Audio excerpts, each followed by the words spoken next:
recuerdo que mis papás me decían que estaba destinada para la grandeza, que estaba destinada a una vida lejos del país, que estaba destinada en general a mucho más. Supongo que lo que ellos querían era motivarme a crecer, a expandirme y conocer y sobrepasar cualquier meta que mi pequeño ser se hubiera propuesto. Creo que nunca tomaron en cuenta que, escondido tras su ambición porque yo hiciese algo más grande con mi vida, estaba sobrescrito el que yo me tendría que ir del país. Que el buscar algo más grande tendría que ser lejos de mi casa, de mi familia y de todo lo que yo siempre había conocido como un hogar. Supongo que todos soñamos con la grandeza, con la felicidad y con la ambición. Yo soñaba con irme del país, abrir mis alas y volar a los lugares más recónditos del planeta, con otros idiomas, una cultura colorida, que no me recordaran para nada a lo que yo conocía como mi hogar. Tanto fue mi deseo para salir, que cuando cumplí 15 años me pusieron enfrente dos opciones. Seguir la tradición con toda mi familia, tener una fiesta de 15 años con el gran vestido pomposo, los chambelanes y el baile con mi papá. Sería una fiesta que recordaría el resto de toda mi vida. La otra opción era un viaje a Europa. No sería mi primero ni mi último, pero a pesar de esta noción, para mí la opción era más que clara. Porque ¿quién escogería una fiesta sobre un viaje a Europa? Por supuesto que no. Y les pregunto a ustedes, ¿cuántos no hubieran querido tomar la misma decisión que yo tuve de haber podido? Me gustaría que lo sopesaran. El quedarse rodeado de su familia, amigos, de música conocida, amada, una noche para recordar el resto de sus vidas. O la oportunidad de irse a otro país, uno que ya conocían, sobrevolar los grandes cielos y ver el mundo pequeño bajo sus pies. De cierta manera, y viendo la retrospectiva, ¿cuánto no daría yo en este momento por haber tenido ese baile con mi papá? México es el segundo país en el mundo con más emigración. Todas esas personas dejando todo atrás con deseos de más, un futuro mejor, de una ambición desquiciada por no volver jamás. Ambición que a mí se me inculcó desde pequeña.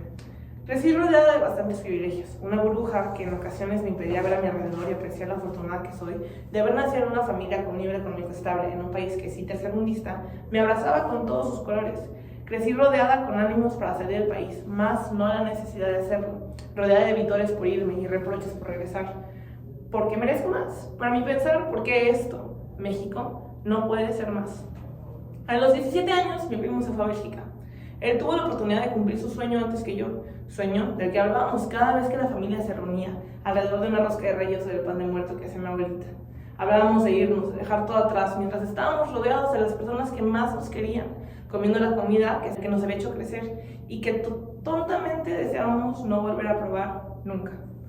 Recuerdo conversaciones que tenía mi abuelita por teléfono con sus hermanas, que habían logrado irse al otro lado. Conversaciones en las que ellas añoraban volver a escuchar la música que se ponía en el rancho mientras fabricaban queso o mientras preparaban tamales. Yo no entendía por qué después de ellas haber logrado salir, querían regresar. En gran parte se le atribuye a la burbuja en la que tuve la suerte de crecer, el no tener la noción de que se habían ido dejando a hijos, madres atrás, dejando hermanas, amores, amigos, no por gusto, pero por necesidad, que habían dejado atrás con dolor, sangre, lágrimas el país que amaban para intentar salir adelante, no por el sueño de algo más grande, sino para sobrevivir, el tener que sacrificar y volverse invisibles para proteger todo lo que les quedaba, que muchas veces era una fotografía roída de lo que fue su hogar, de lo que era su México. Entiendo que esta historia no es solamente la de mis tías, ni le pertenece exclusivamente a mi familia. Entiendo que cada año más de 11 millones de mexicanos pasan por algo similar, cada uno con su propia historia. Muchos por supervivencia, algunos otros buscando grandeza y otros, como yo, un sueño. Dejando atrás una vida que añoran por el resto de una nueva, que pelearían con uñas y dientes por conservar ese vínculo que los ate a un país del que morían por salir. Un país que no les dio lo que esperaban, y a pesar de eso, un país que se les entraña tanto en el alma que se vuelve impensable dejar de querer regresar. A los 18 años, mi tan añorado sueño se volvió una realidad. Tuve la oportunidad de irme a Alemania, dejar todo atrás lo que conocía y empezar desde cero. La emoción corría por mis venas, era algo inmesurable. Sentía que por fin mi vida comenzaría, que era el inicio de una revolución personal, que desataría todo lo que siempre había soñado: los viajes, el crecimiento, el idioma, la cultura, el salir por fin de esa caja en la que se me había metido y que era tiempo para mi grandeza. El día 16 de septiembre del 2018, mientras mi familia celebraba la libertad de nuestro país, yo tomé un avión, pedí un tequila y al momento en el que ellos gritaban ¡Viva México!, yo brindaba por no tener que regresar jamás. A eso les digo, ¡salud! Para mi sorpresa, no paré de llorar durante un momento en todo el vuelo. Supuse entonces que era por la emoción de salir, pero sinceramente estaba aterrada. El miedo corría por cada centímetro de mi cuerpo y me dejaba petrificada en un estado de angustia y felicidad, ansiedad y esperanza. tristeza, dolor y expectativas que me desolaban y me llenaban el corazón simultáneamente. Jamás olvidaré la primera vez que lloré por extrañar México. Fue durante mi primera semana en Múnich que me gritaron por no saber el idioma. Se me humilló y se me trató de una manera que me marcó por el resto de mi estancia.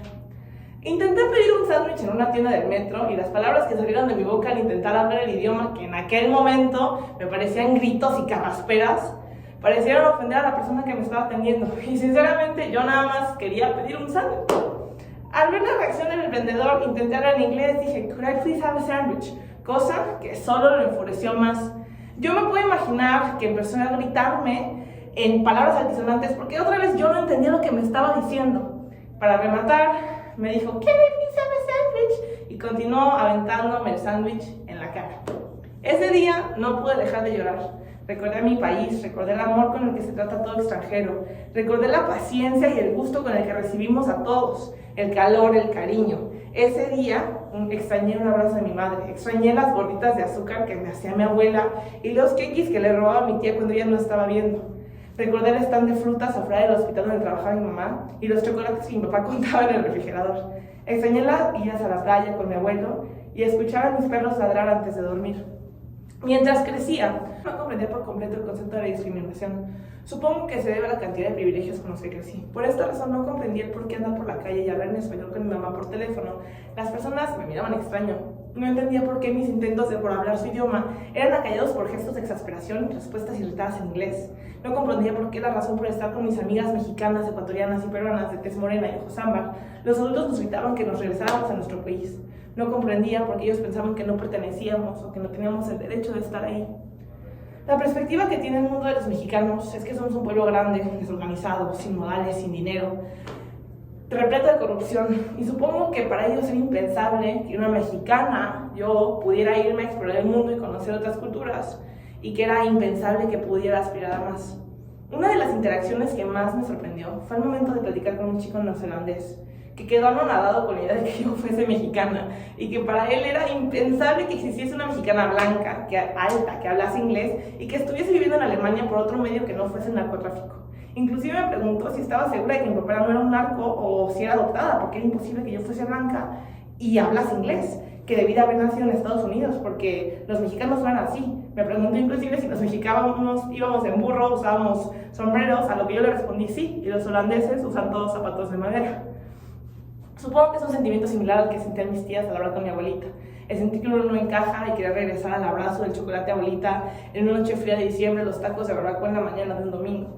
El sueño de irse se retuerce y se vuelve en un sueño de regresar, pero ese regreso se colma de expectativas de otros y una especie de derrota por regresar al lugar del que tanto deseábamos huir. Viví 2 años en Alemania, 2 años que solo fortalecieron el amor que tengo a mi país. Durante esos 2 años, una parte de mi burbuja se rompió y se ampliaron mis horizontes y realmente no cambiaría nada esos 2 años de lo que viví. Pero me di cuenta que realmente sí me merezco más.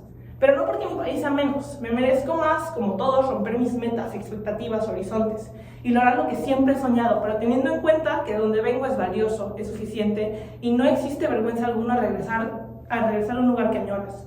Supongo que en esos 2 años comprendí por qué Jorge Negrete compuso la canción México lindo y querido, ya que si muero lejos de ti, que digan que estoy dormida y que me regresen aquí.